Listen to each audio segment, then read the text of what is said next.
ways of getting the baby out with the woman on all fours. But if all of that fails, you do need to think about turning them over, because there are things that you can do on her back as well. So do you remember we talked about if, let's get the head out, if we're out to here and we're waiting for her head, and you're trying to do Morrissey Smelly V.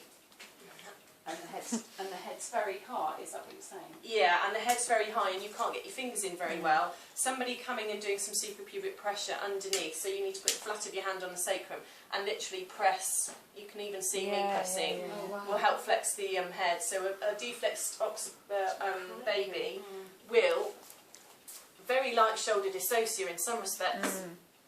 I'm going to lose my baby. So you can quite clearly feel a deflexed head on a breech. So if she's on all fours, you need to get your helper, your second midwife, to literally press just above the symphysis pubis to enable that person doing Morrissey Smelly Beat to have a bit more oomph. And you can really see how that would work, actually. Even on this one, It you can see the push. Yeah. Does that make sense on that one?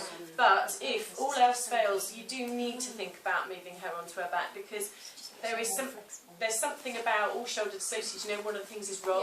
Yeah. So moving the mum over is going to also help possibly resolve the problem.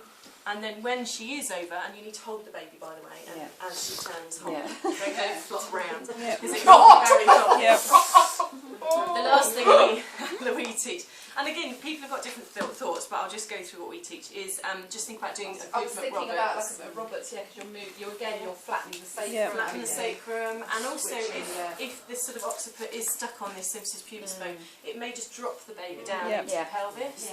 So again, you can then add a bit of suprapubic pressure while someone does the Morrissey Smelly V. Doing that. Yeah, and then you would be going that way. Yeah, you go that way and you go that way. Yeah, Right. and that does work quite well. And that's not an issue around space then, is it? Because actually you're creating the space that way. A different way. Yeah. So you'd bring the baby up, then always deliver breeches to mum's arms. So it's just the sort of you're looking at tools for your toolbox, aren't you? And you've now got sort of 4 or 5 things that you